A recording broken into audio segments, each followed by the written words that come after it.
बिस्मिल्लाहिर्रहमानिर्रहीम। अस्सलाम वालेकुम। क्या हाल है, कैसे हैं आप सब? समी कुक में आप सबका खुशामदीद। एक ऐसी रेसिपी के साथ आपके सामने हाजिर हुई। अगर आप लोगों को ये रेसिपी समझ में ना आए तो अभी और इसी वक्त मेरे चैनल को अनसब्सक्राइब कर दीजिएगा।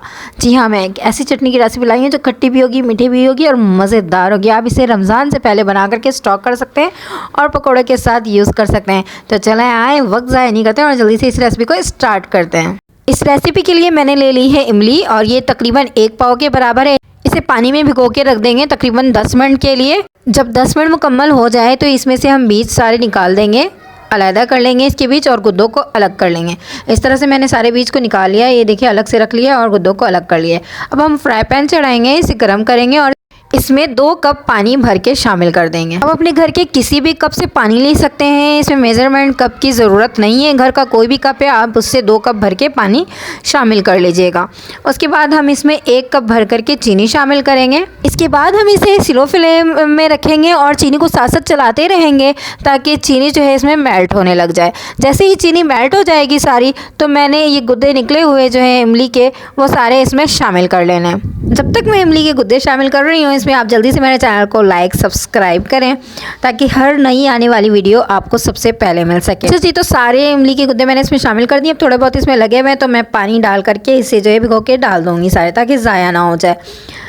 इसके बाद अब हमें इसे चलाते रहना है। अब वीडियो को स्किप नहीं करिएगा और कंप्लीट बात सुन लीजिएगा। इस चटनी का इस्तेमाल किस किस में आप कर सकते हैं? एक तो पकोड़े में कर सकते हैं। इसके अलावा जब आप जो है खट्टी मीठी चाट बनाते हैं तो उसमें भी आप इसे यूज़ कर सकते हैं। जब आप कोई चाट बनाएं, उसमें ये 2 स्पून डालें तो उसका टेस्ट भी बिल्कुल डिफरेंट हो जाता है, यूनिक हो जाता है। तो उसमें भी आप इसे इस्तेमाल कर सकते हैं। इसके अलावा आप जो है गोलगप्पे बनाते हुए भी इस चटनी का इस्तेमाल कर सकते हैं। गोलगप्पे में 4 चांद लग जाएंगे, मतलब उसके जायके में वो इतना यमी बन जाता है। तो इस तरह हम इसे चलाते रहेंगे। जब इसमें हल्का सा तार आने लगे तो यहाँ पर हमने जो है चाट मसाला डाल देना है 1 चम्मच भर के। इसके बाद इसमें 1/4 टीस्पून सॉल्ट शामिल कर लेंगे, यानी नमक शामिल कर लेंगे ताकि थोड़ा सॉल्टी हो जाए। फिर उसके बाद इसमें हमने कोटी मिर्च शामिल कर लेनी है, आधी चाय की चम्मच के बराबर। बहुत ज़्यादा शामिल नहीं करना है क्योंकि हमने पहले इसमें चाट मसाला भी शामिल किया है। चाट मसाला ऑलरेडी चटपटा होता है, ठीक है। इन तीनों चीज़ को शामिल करने के बाद इसे हम चलाते रहेंगे मुसलसल और इसे उस वक्त तक पकाएंगे जब तक ये थिक ना हो जाए। तो हमें जो है बिल्कुल चटनी फॉर्म में चाहिए और ये थोड़ा सा थिक चाहिए।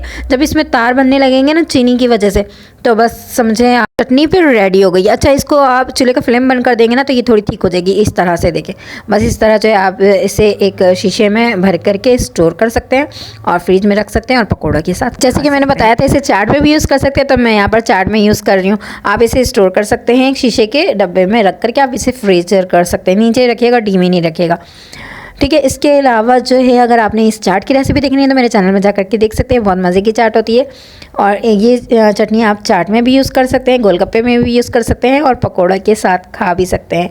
तो रमज़ान से पहले ये आप लाजमी ट्राई करिएगा और मुझे आकर के ज़रूर बताइएगा कि कैसी बनी थी। जब तक के लिए सभी को इजाज़त दीजिए, फिर मिलेंगे नेक्स्ट वीडियो में। जब तक के लिए अल्लाह हाफिज़।